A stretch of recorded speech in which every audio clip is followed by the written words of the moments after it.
मेरे पति के देहांत के बाद मैं अपने एक लौते बेटे की यहाँ रहती थी। मेरी बहू का एक अलग ही रूप मुझे देखने मिला। साथ ही बेटे का भी। दोनों के मन में क्या है मैं अच्छे से जानती हूँ। वो चाहते हैं कि मैं वृद्धा आश्रम चली जाऊं। उनके जाने के बाद मुझे यह सब देखना और सुनना पड़ेगा, इसका मुझे अंदाजा भी नहीं था। पर मैं मन मानकर अपने बेटे और बहू की बातें सुनकर भी यहाँ रहती हूँ, क्योंकि मुझे मेरे पोते और पोती दिखाई देते हैं। उनकी झलक पाकर मुझे सुकून मिलता है। घर के बाहर एक टिन की झोपड़ी में रहती हूँ। मेरी बहू को कोई दिक्कत नहीं हो, इसलिए मैं घर के बाहर रहती हूँ। बेटे ने थोड़ी मेहरबानी की है तो ऊपर टिन की चादर लगवा दी है।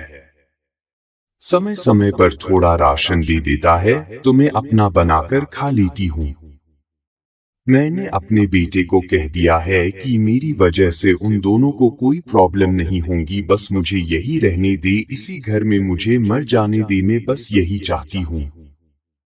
मैं अपने आप को खुशकिस्मत समझती हूँ कि मेरे बेटे और बहू कम से कम मेरे लिए इतना तो कर रही है। मेरा बेटा सुबह 9 बजे नौकरी जाता है और बच्चे भी उसी समय स्कूल जाते हैं। फिर शाम को 6 बजे मेरा बेटा वापस आता है। बच्चे 3 बजे आते हैं। उन्हें आते जाते निकलते देख मुझे बड़ा सुकून मिलता है। मेरे पति के दोस्त जब कई दिनों बाद आए, मेरे पति के दोस्त थे।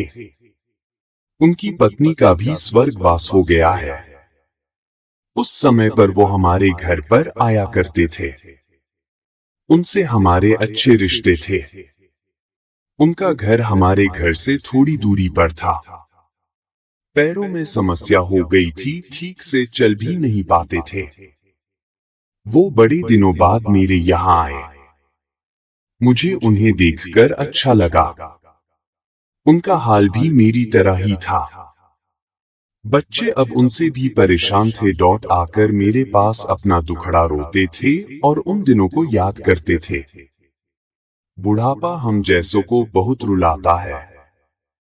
उनकी पत्नी का स्वर्गवास हो गया था और उन्हें चलने उठने में समस्या थी, इसलिए वो तो अपना खाना भी नहीं पाते थे।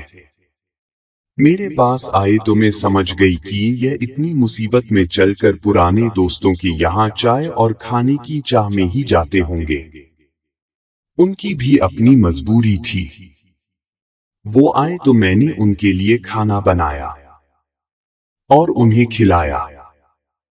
मना कर रहे थे नहीं खाना, लेकिन मुझे पता था कि उनको भूख लगी है। बहू ने खाना नहीं दिया। मेरी बहू ने मुझे और उन्हें खाना खाते देख लिया। वो कुछ भी ना बोली। ऐसे ही वो यहाँ 2 से 3 बार आए। जब भी वो आते मैं उन्हें खाना खिलाती। फिर उनके जाने के बाद जब मेरा बेटा आया तो बहू कहती है कि तुम्हारी माँ कितनी बेशर्म है। पता नहीं किस किस को आजकल बुलाकर खाना खिला रही है। बड़ी मुश्किल से कमाया जाता है और यह लुटाने में लगी। इनका राशन बंद करो, कुछ दिन भूखी रहेगी तो अक्ल ठिकाने आएगी। मैंने कहा कि मैं अपने हिस्से का उन्हें खिलाती हूँ, तुम्हारे पिता के पुराने मित्र है। फिर भी बहू का उल्टा सीधा बोलना शुरू रहा। घर के बाहर रहकर इनको आजादी मिल गई है, पता नहीं क्या क्या करती है। बेटा भी बोला कि कुछ दिन भूखा ही रहने दो इन्हें। मुझे मेरे बेटे ने घर के पीछे सीढ़ी के पास ले जाकर बिठा दिया, कहा कि अब यही बैठो। मेरे तो अब आंसू भी सूख गए थे। अगले दिन मुझे खाना नहीं मिला।